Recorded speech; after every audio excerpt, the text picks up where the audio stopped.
Is it curtains for Imran Khan, or does he stand arguably as one of the tallest leaders in Pakistan today? Since Imran Khan's brief arrest by the paramilitary forces on May 9th and the subsequent release by the Supreme Court, Pakistan has been under immense political turmoil. These challenges are coupled with the acute security situation in the country, with the rise of the Tehreek-e-Taliban Pakistan, or the TTP, which is an ideological ally of the Afghan Taliban, that has mounted anti-state attacks since the fall of Kabul in August 2021. I'm Aishwaria Sonavane, and today we have Abdul Basit, a research fellow at the S. Rajaratnam School of International Studies in Singapore, where he covers extremism and militancy in South Asia. Welcome, sir. Thank you for having me. Good to be on your show. Abdul sir, since Imran's removal from office in April 2022, he has provoked and protested, posing a conundrum for the coalition government and the country's influential military as well. Since May 9, the military has launched a crackdown against his supporters and is aimed at dismantling his party. It looks increasingly difficult for Imran to recover from this pushback and regain power. How significant do you think Imran Khan would be in shaping Pakistan's political landscape?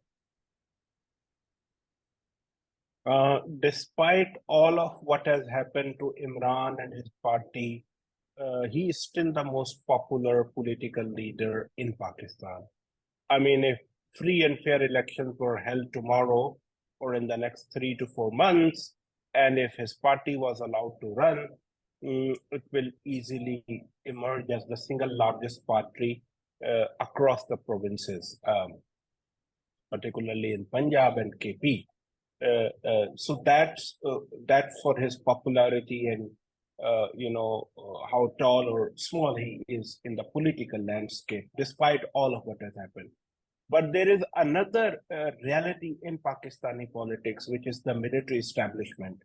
So you are popular. That is one measure of getting the power, and the other side of it is the power politics in Pakistan, whether you are acceptable to the establishment or not.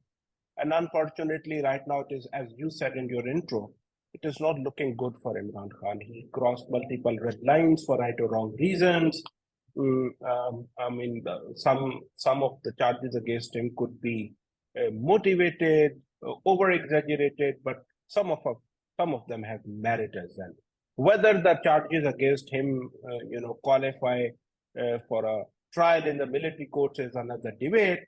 But the bottom line is, if you are not acceptable to the military, then no matter how popular you are, then it becomes really, really difficult for you to return power through the electoral politics. I mean, if you take the route of a revolution, which he tried and failed, electoral route to politics and to power goes through the good offices of Rawalpindi. And if you are not acceptable there, then it becomes extremely difficult for you to return to power. So as of now, I think in the next election cycle, Khan is out of the race, and it will be difficult even for his party to gain a sizable number despite being popular. Now, about Khan's future and will he stay relevant to the political landscape? He will be. And that's the case with all the politicians in Pakistan. I mean, in the short run, at the technical level, the military prevails. They suppress political opponents and, bring a political order of their liking in the country. But then in the longer run, these politicians always stay relevant and somehow they find their ways to come back. We have seen this time and again with Benazir Bhutto, with Nawaz Sharif, and now the same is happening to Imran Khan. So as they say, two things are very, very, predicting Pakistani politics is foolhardy. You don't do that. So that is one. The other is you never write off anyone in Pakistan's politics. So it will be, a mistake to write off Imran Khan. This election cycle, I don't see him returning to power, but in the longer run, you never know. Things can change drastically in Pakistani politics This is the theater of the absurd. So everything under the sun is possible. So this is where we stand currently. You mentioned that if Imran Khan, in electoral politics, if he gets an opportunity to actually run for elections, he would win as the single largest party, PTI, which is currently dismantling. But do you think this is the defining moment in Pakistan's history, considering that it is possibly the first instant where the military establishment finds itself in such an unpopular position? I mean, we had several precedented unprecedents in our country. It has become a cliche. We had several defining moments. Anyone who has a deeper sense of the political history of Pakistan will say, well, we have seen this movie before. Yes, you are right that this is different in a sense that no one challenged the military establishment the way Imran did. And the military establishment never felt the kind of heat it felt at Imran Khan's hand. So apart from these two aspects, the rest is the same. Nawaz Sharif was, propped up by General Zia and others, General Gilani, and then he spun out of control, and then the same is the case with Imran Khan. It started as the same page as the hybrid regime, and then you know what has happened. We have discussed that. So while what is happening in the country is,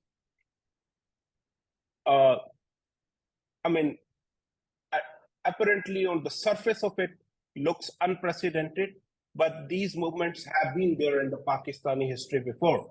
It's the same cyclical, pattern of history continuously repeating itself, where one party is brought to power, lasts for one election cycle, then another, political equation is reworked, and the opponents are sidelined, and those who are acceptable are facilitated to power corridors. And this has been happening since the 1990s. We had the intervention of General Musharraf's military rule, and then democracy continued in a qualitatively different manner. The political process in Pakistan continued to suffer.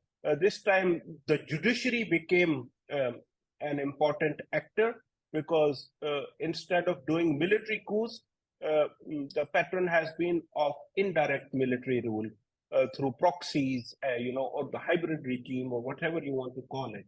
So yes, in that sense, it is a bit different, but I won't call it unprecedented, because we have been here before, and this will continue to happen.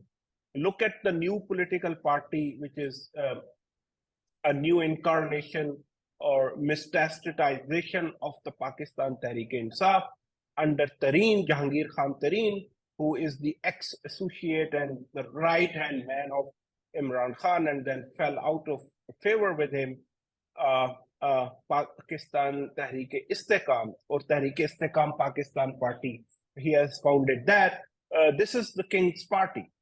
The same King's Party was, extracted out of the Pakistan Muslim League when Nawaz Sharif was exiled after the military coup, and it became Pakistan Muslim League Qaid-e-Azam, or the PMLQ. And then PMLQ, suffered heavy electoral defeat in the 2008 election. So these people, some of them went to PMLN, others continue under PMLQ, some were absorbed into PPP. And then in 2013, these people were asked to join PTI, in some of them. And then in big numbers, they joined the PTI during the 2018 election. And now the same group of politicians, mostly from Punjab, have been brought on this new platform. So these are the same politicians, the same actors. It's the same pattern which is repeating itself. So the faces are the same, the pattern is the same, it's the same old script which is being repeated with new nomenclatures. So, looking at it, it is tried, tested, and a failed formula. So, honestly, then with looking at it from retrospectively, I won't call it unprecedented. The only the qualitatively the only different thing here is the kind of the push that military got from Imran Khan and the May 9 incidents. Those are the incidents which have not happened in Pakistan's history. And then the way the military has responded to them, they have decimated Imran's party. So apart from those incidents and the reactions, the rest is the same. It's a tried, tested, and failed formula, pushing Pakistan's politics in the same cyclical, vicious cycle that we are seeing for the last 3 decades. I want to touch upon your recent article that you wrote for The Diplomat, where you wrote that the government and the military has been charging Imran Khan under counter-terror laws and murder laws and anti-graft laws. And this is the same military that is engaged with extremist groups like the TTP or the Tehrik-e-Labbaik. What does this mean for Pakistan's political structure, and what are the consequences of this trend or pattern? I mean, we'll know the consequences in the coming years, but one can see weaponization of the counterterrorism laws for political opponents. So, as you know, and Pakistan, by the way, is not the only state which is doing this. Other states, they have done it in their own environment. I mean, India, to be honest, India's has doing done it. it, I mean, yeah. India... Bangladesh, in Bangladesh, you look at the Rapid Action Battalion Force, RAB. RAB is notorious for human rights violation. RAB has been used by Sheikh Hasina and the Awami League against BNP. These laws have been weaponized in Israel as well. But yes, Pakistani context is different. And if somebody says that Imran Khan is a terrorist, it's hard to digest, right? And trying a prime minister, a former prime minister of a country under counterterrorism laws is farcical, particularly when you see extremist outfits on the roads, marching against Imran in favor of the establishment. Then it becomes even more farcical. The consequences are, long-term and horrendous, because you are setting a wrong precedent. Everyone, including those extremists who are out on the streets and those who have cases against them, they deserve, they have a right and they deserve, access to a free and fair trial. Everyone does. Imran does. So given that, then, your sincerity and seriousness to fight terrorism comes under question. You barely made it out of FATF's grey list in October. And this is what you're doing. And if that is what you're doing, then something is fundamentally wrong with the approach, number one. Number two, labeling your political opponent as terrorist is in, purely from an aesthetics point of view, is in poor taste, right? Okay, you're doing whatever you're doing to him. You're powerful. You can do it. You can, you can do anything you want. But, at least give him a fair trial. That's the least one can expect, in this situation. So weaponizing counterterrorism law, using terrorism as a label of convenience, again, as I said in my in answering your second question, we are continuing in the same vicious cycle of history, where our democracy is regressing, where these extremist outfits, you in your intro, you did mention about the resurgence of TTP. Well, TTP is resurging, and these extremist outfits are out on the roads. So it's bad for democracy. It's bad for our security situation. It's bad for our image, trying to fight terrorism. So yeah, this is where we stand, and this is apparently what the consequences would look like. Uh, and we'll have to wait and see, how it all plays out. And in the coming years, we'll come to know the consequences. I mean, these outfits, TLP, ASWJ, they'll take part in elections as well. So while everybody is fixated with the number of seats they get or they don't get, remember, it's not about the number of seats they get or don't. It's about the legitimacy they get by participating in the political process, mainstream political process. And it is their street power and their power of disruptive politics that, coupled with some seats that they get, is what makes them dangerous, because they are in your mainstream, and that is where extremism lurks, in the power corridors. That's where extremist narrative lurk, in your democratic spaces. So you can then start guessing the likely consequences of that. Yeah. Absolutely. We all saw when the Tariq-e-Labbaik got Islamabad to a standstill in 2021 in their street protests. Before we move on to the security situation, I want to quickly understand that in the post-colonial developing world, we've seen the entrenchment of political elite who have a reputation of being corrupt, dynastic, unethical. Uh, do you think Imran Khan is creating a new theme of anti-elitism in Pakistan currently with his politics? I mean, we have seen this in India already, right? The way BJP and under Prime Minister Modi for 2 terms have reduced Congress to a very weak party. So dynastic politics has come under tremendous pressure in India already. If you look at the situation in Bangladesh, if opposition was allowed to run in a free and fair election, you'll see different results. So what is happening in Pakistan? I mean, if you look at it from a big picture perspective, is nothing new. Like BJP is populist, right? Imran uses populist politics. BJP is very right wing. Imran is right of the center, uh, you know, and Prime Minister Modi is a strong man. He is situated in the narrative of civilizational politics. Imran more or less tries to do the same. He is also, a strong leader. They say Imran is PTI. PTI is Imran Khan. You know, and if you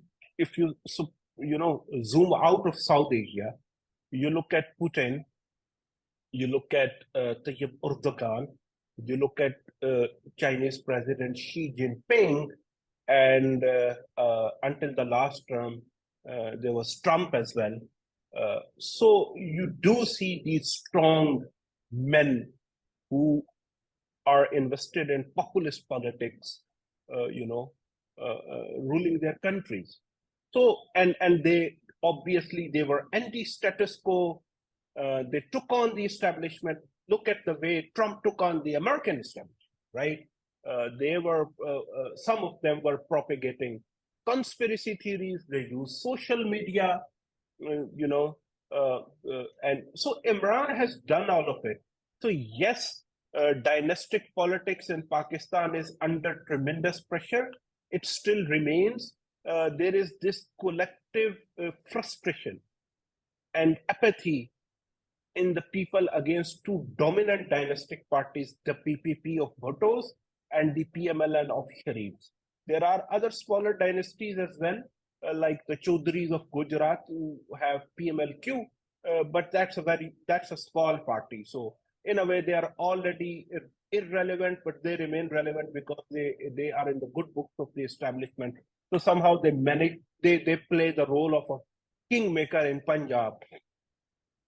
Anyways, so Bhuttos and Sharifs, they are under tremendous pressure, and the new voters, the millennial generation Z, people who are consumers of social media platforms like Twitter, TikTok, most of them are pro Imran. And whether right or wrong, the narrative that Imran has generated, it resonates with them. And that narrative is particularly after his ouster in the parliamentary vote of no confidence, the narrative he generated is anti-establishment, is anti-status quo, is anti-dynastic, and he sees or frames these parties as part of the problem. And then look at their performance after Imran's removal. So the main rationale which underpinned the entire vote of no confidence against Imran was that he has not delivered.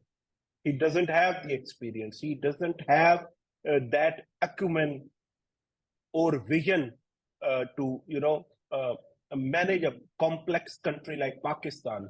So these people, Sharifs and Bhuttos, they are experienced. They have those managerial and administrative and governance skills to steady the ship and take it out of troubled waters. But see what has happened ever since. All the indicators, economic, security, governance, health, you name it, they have worsened further.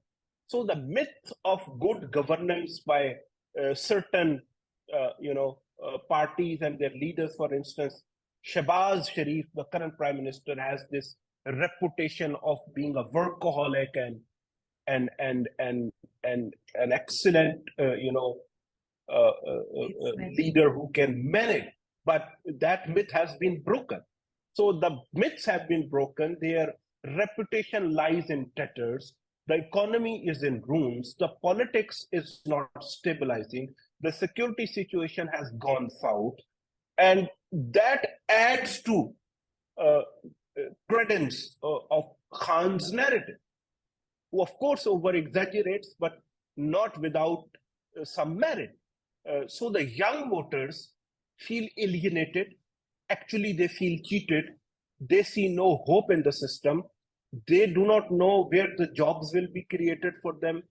Right now, they do not even know, like those who belong to Imran's party, if they go out, if they'll make it home in the evening, because the speed at which people are being picked up randomly.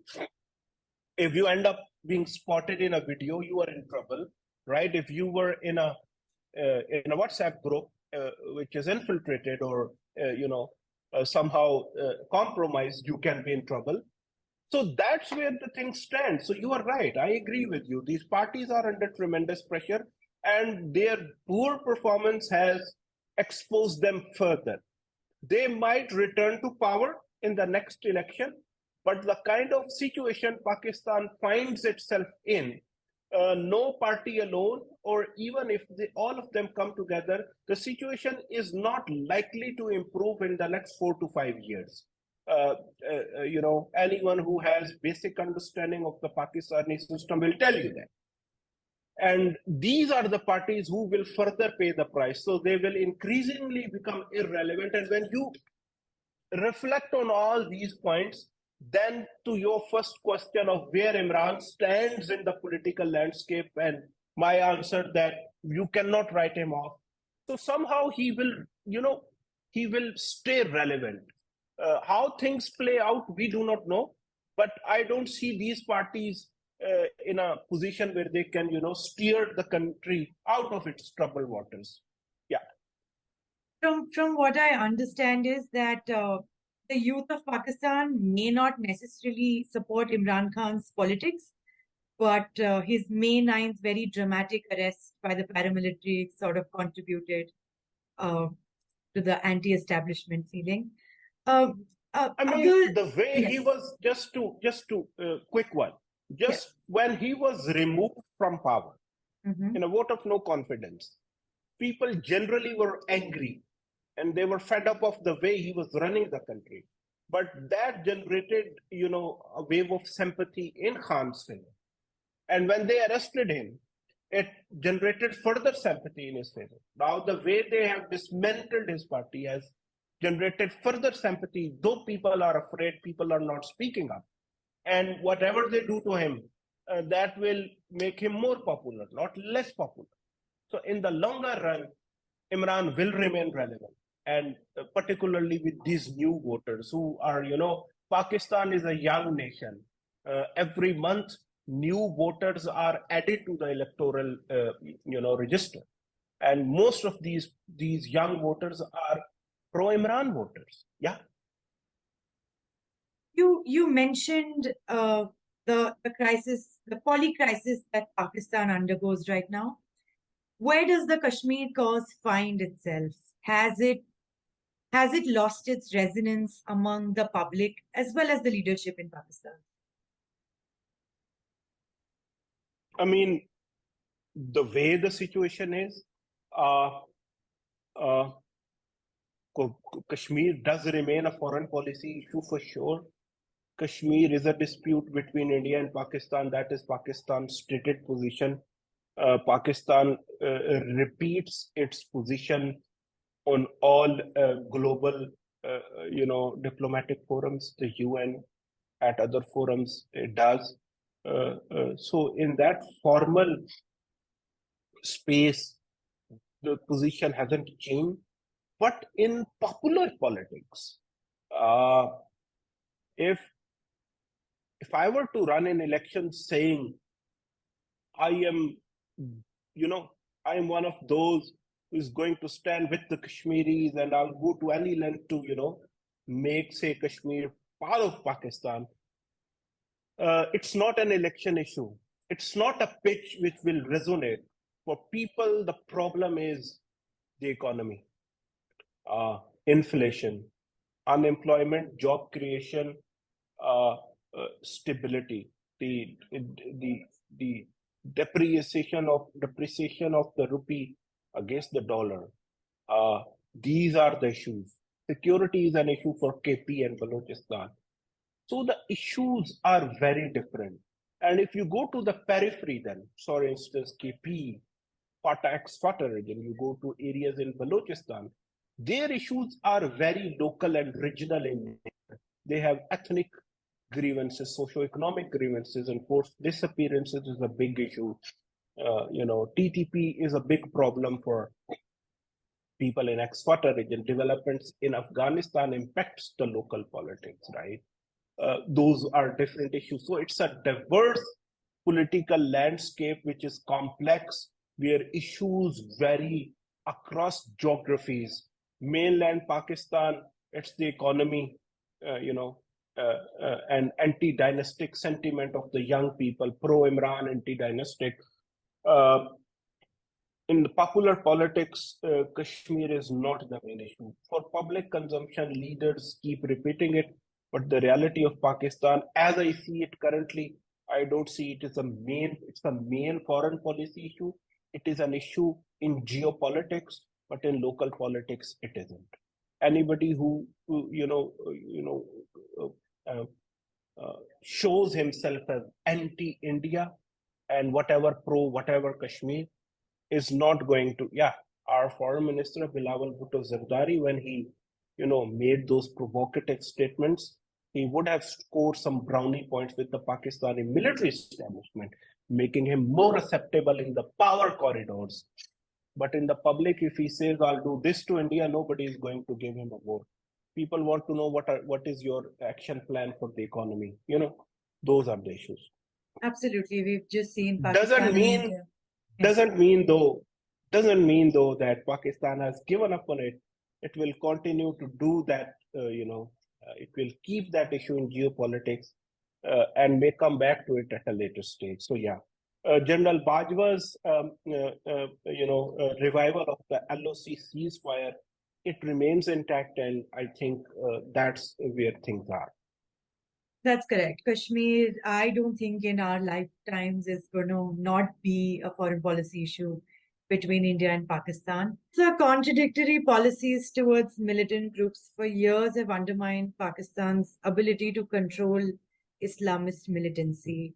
The revival of the TTP is a testament to it. For decades, Pakistan has permitted the operations of some militant groups while cracking down on others. Could you give us an overview of Pakistan's security situation and what policy alterations are required before militants start exploiting the political and economic crisis? And not just the TTP, actually, I would also want to understand the rise of the Baloch insurgency currently.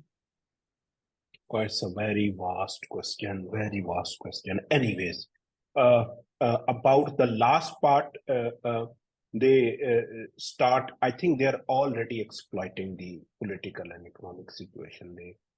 These groups are street smart groups, and they prosper in chaos. They are very good at exploiting the fault lines. It strengthens them. That's a stage set for them. They crave for it, and Pakistan is providing them in its current situation all the right elements for them to grow, recruit, forward their narrative, spread their tentacles to the main cities, and so that's already happening. So I wanted to, clear that and to get that out of the way. Now, returning to how the situation is, I think if I had to answer it in one sentence, it's bad, very, very bad. TTP has researched, Baloch insurgency remains resilient. So since Taliban's takeover, a recent research has come out which says that insurgency has resurged by 91% until last year. So this think tank, Pak Institute for Peace Studies, they do their annual reports, I suppose. So until last year, their finding was that it surged by 54%, 52 to 54%. Now they have done a follow-up report and they say that the number has risen to 91%. So Taliban's victory had a rejuvenating impact on TTP. It emboldened these groups. They became more confident, and as a result, they became more extreme in their demands and more aggressive in their militant posture. TTP has restructured its insurgency along the Taliban structure of having a shadow governors, ministry, dividing Pakistan into different militant zones, and then, behaving like an insurgency group. So in its current mutation, TTP is a terrorist group which behaves like an insurgent group. So for insurgency, you need to have control of territory and support of some pockets of population. TTP doesn't have that, but it still, has a limited targeting strategy, discriminate violent tactics. They claim to only target the security forces. So it behaves like an insurgent group without being one. So a terrorist group behaving like an insurgent group can be then categorized as a proto-insurgent group or a hybridized terrorist group. So TTP falls in that category. It's on its way to become an insurgency. It has shown its presence in Balochistan. It has, marked its hotspots in the Ex-Fata region south of KP, is carrying out near daily attacks. It has shown its muscle in Pakistan's main cities, Punjab, in Karachi, Peshawar. We every second day there is an attack. KP police has suffered the most as a result of TTP's resurgence and the uptick of violence in that province, and they are the first responders. About the Baloch insurgency, recently Pakistan scored a big victory by arresting one of the three most influential leaders present on the ground, Gulzar Imam. He founded his own group, Baloch Nationalist Army (BNA), that was founded early last year. He was arrested, and his network in the coastal belt, the Makran region, was severely, dented. Some of his associates joined other groups. Others were the leads that he provided during investigation. Others were arrested. But the insurgency remains resilient, and it has become more lethal. It has embraced suicide terrorism. The Mujahid Brigade of BLA, So BLA has two factions. One is the faction led by Bashir Zaib, is the local faction. The other faction is also local, but the leader is in exile. So BLA is spearheading suicide terrorist attacks of Baloch insurgencies, involved in high-profile attack against Chinese projects and interests in Balochistan and Karachi. They attack security forces, and the way the insurgency is on the battlefield, it is deadlock. An asymmetric conflict, when there is a deadlock on the battlefield, which means that no one party is in a position to impose a military solution over the other, that constitutes, in a way, it constitutes a victory for the insurgents. So the Baloch insurgents have deadlocked the conflict, where the Pakistani state is not in a position to impose a military solution on them. But then this is where it gets complicated. You deadlock as an insurgent group, you deadlock the conflict to pave the way for the political process. And then you go to the negotiation table to put your demands, and then, through give and take, you try to resolve. And that is, I think, where the problem lies with the Baloch insurgent groups. While they have, for now, they have deadlocked the conflict, they are not interested in negotiations. And because there is so much of mistrust between both sides, and those interlocutors are missing who could do some bridge building, some CBMs to, at least for the negotiation process to start. That is not there, and so negotiations are not taking place. And then if you go to literature and read about insurgencies which deadlock the conflict but do not engage in a political process, or those groups whose demands are unrealistic, then that results in brutalization of the insurgencies, in a way that some of the groups become more extreme and they go to more extreme violent tactics, while other factions or members of insurgency become alienated in the longer run, and they lose interest in the insurgency and they leave. So insurgency, becomes more violent but weak as well, because your goals have to be realistic. Now, the demand here is of a separate Baloch homeland. That is not going to happen. Short of that, what is a more pragmatic solution of the problem? Socioeconomic grievances, political alienation, exclusion from the system, enforced disappearances, participatory model of CPAC, where they know what is for them in it. These are negotiables, right?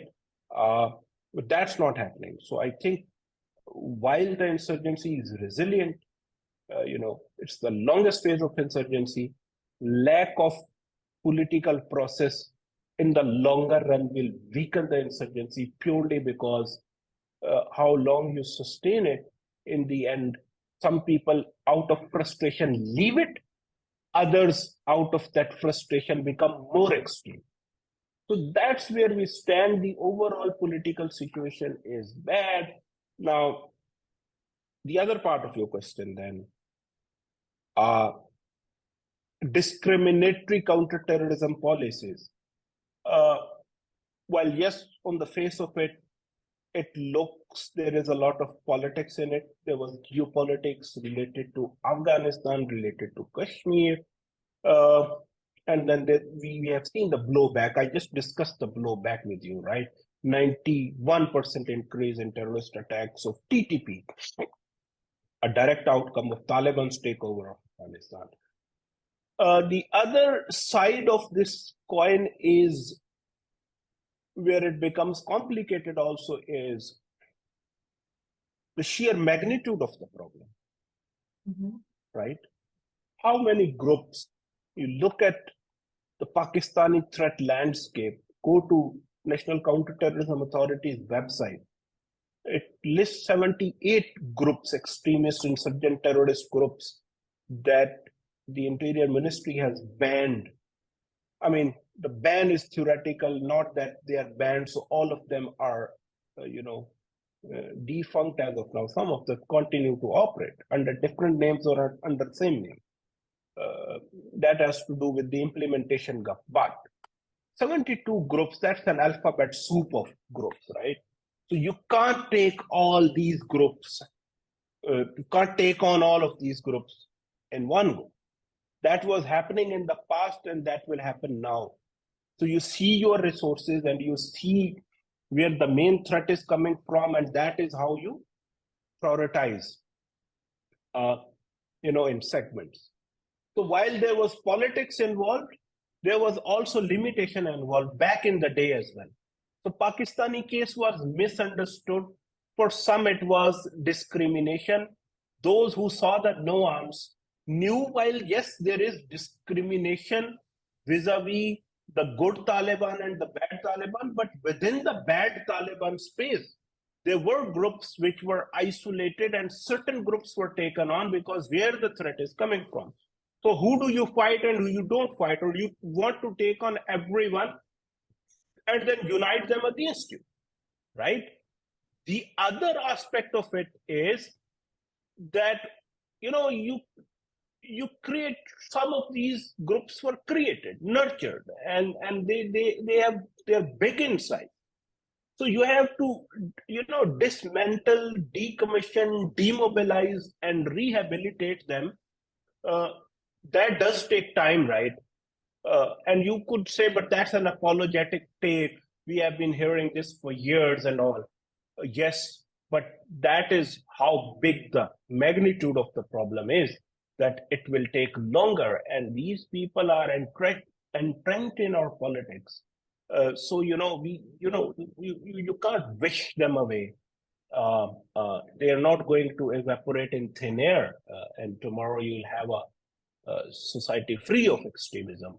This problem will linger on, and it will find more appropriate solution with the passage of time. And the will then keeps, changing. It wavers. Sometimes it suits your politics to bring some of them in the mainstream. At other time, it doesn't.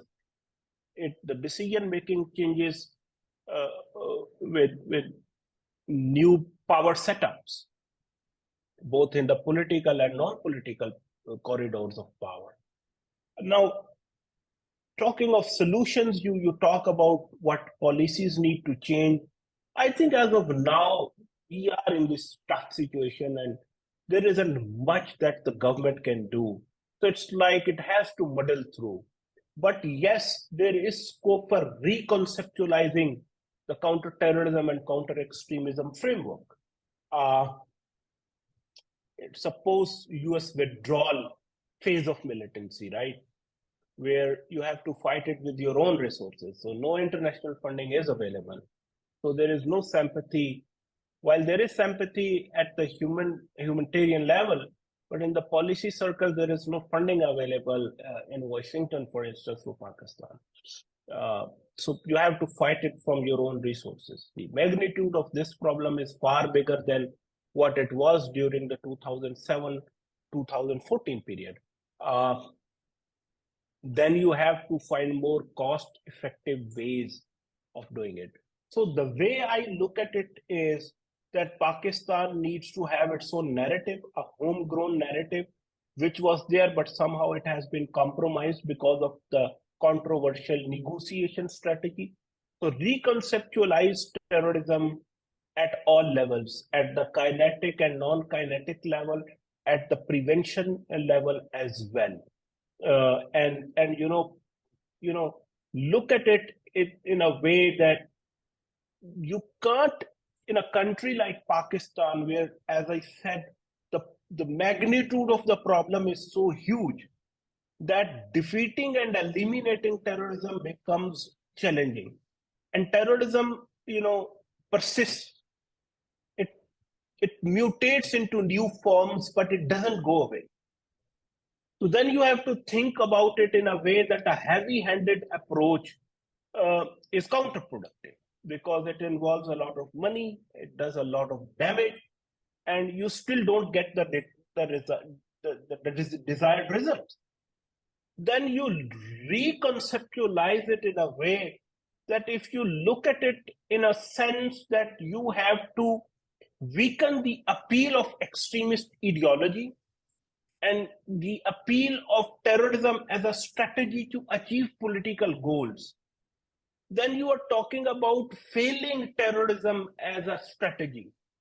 You are talking about weakening the appeal of extremist ideologies by providing alternative forms of change to youth, more peaceful, democratic, which requires promoting democratic culture, which requires, political inclusivity and participation, creating stakes for the youth.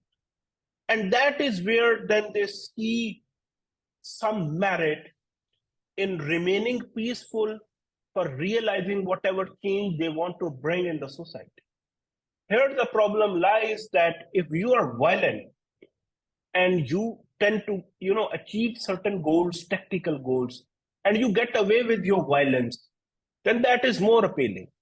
So what are you going to do about it? So I think for me, it's a long debate, but from a conceptual standpoint, this is where at least I come from. That you rethink it in a way that you can't defeat it, but you can fail it as a strategy, and you can weaken the allure of those extremist ideology by providing more robust narratives to young people, by owning them, by giving them an ownership of what it means to be a young Pakistani in the country. Right now, it is not looking good for the state because, of course, the ownership is not there, the money is not there. You can't own the youth and you can't create those stakes and ownership without providing them quality education and jobs. So I think it's the answer is much more complex and deeper, but I think these are those areas where you can start at least. And for Baloch insurgency, I believe the state needs to be the bigger statesman here, acknowledge some of the counterproductive policies. And forced disappearances is one to start with, and then offer dialogue, and see where it goes. Somehow, the political process has to start. So why both sides will wait because there is mistrust?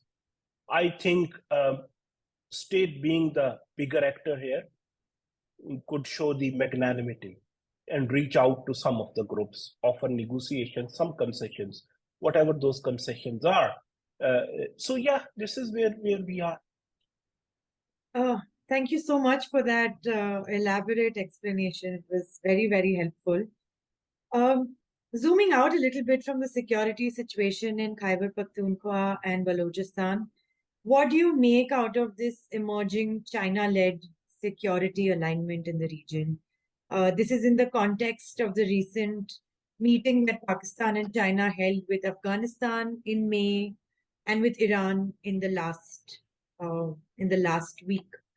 What do you make out of it? Although the TTP has specified that its war is against the state and against Islamabad, is there a scope for spillover? Because The TTP is also ideologically aligned with the Al Qaeda and other groups, including some of the anti India groups in Kashmir.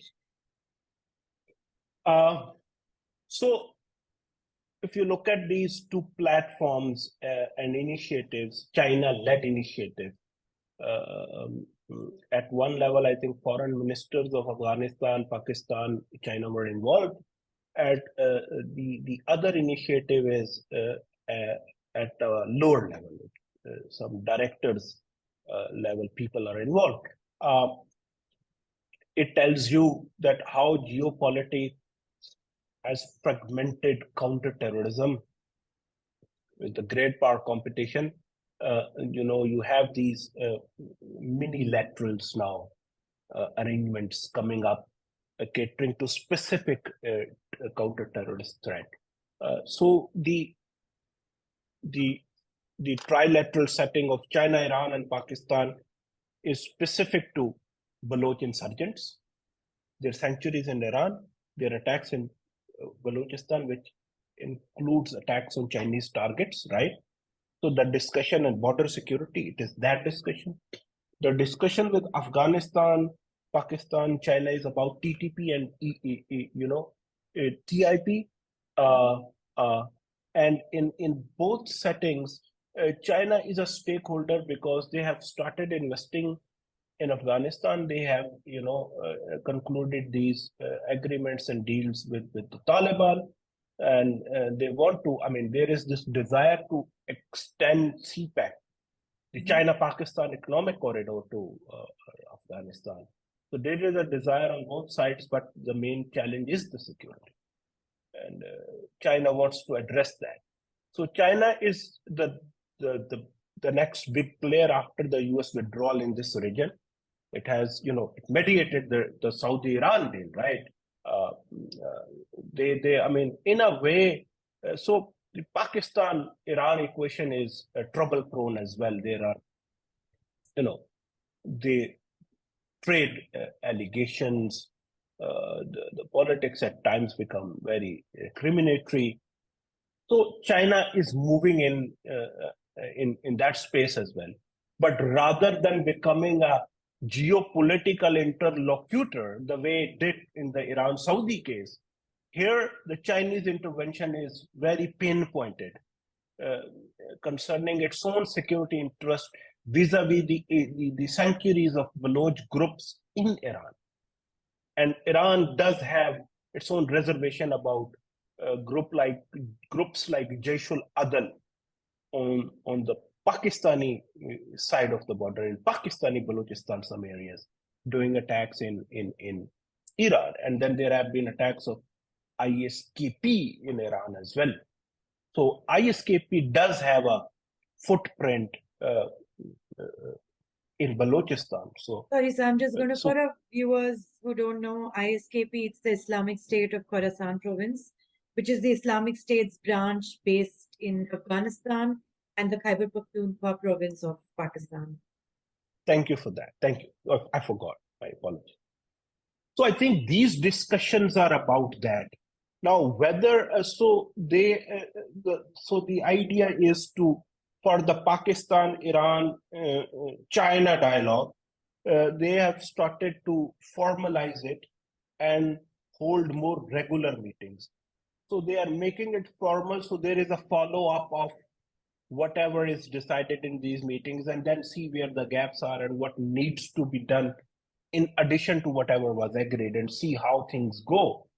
So I think this is the way the security challenges are being dealt with. So the counter-terrorism responses have fragmented.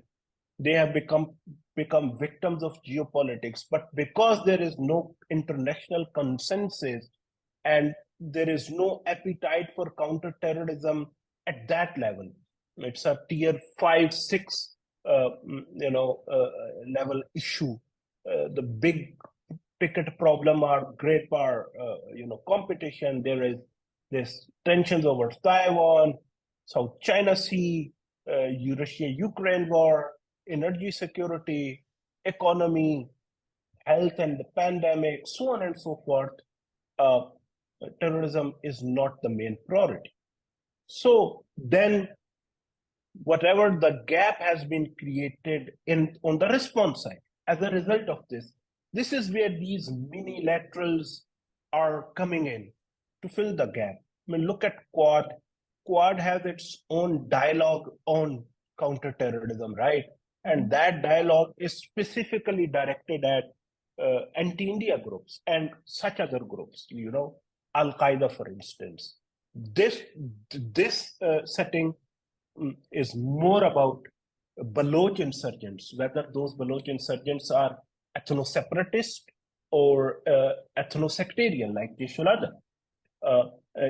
This setting doesn't talk about Al-Qaeda. So, it has become fragmented. So it is that, and there was a vacuum, and I think that vacuum is being filled. So when you fill the vacuum, someone has to be the big guy, right? Has to step up, provide the strategic direction, and throw in some money and bring the parties together. For instance, who brings Pakistan, Iran on the same table and say, hey, look, as state actors, cooperate against non-states. And China can do that. So China is doing that. I don't know whether that answers your question or not, but this is what I think. Yeah. It definitely answers my question. Thank you so much, Abdul Basit, for sitting and unpacking Pakistan with me. It has been an extremely rewarding conversation. Thank you for your contribution, and it's our pleasure to have you on Geopolitics and Diplomacy. Thank you so much, Thank sir. you. Thank you for having me. Thanks. Thank you for watching our conversation. Our channel, Geopolitics and Diplomacy, aims to provide a deep understanding of the power struggles, alliances, conflicts, and negotiations that define modern geopolitics and diplomacy. We believe that understanding the complexities of international relations is essential for building a more peaceful, prosperous, and sustainable world. I hope you enjoy our channel, like and subscribe it as we continue featuring expert analysis and commentary from leading academics, policymakers, and thought leaders of the world. Thank you.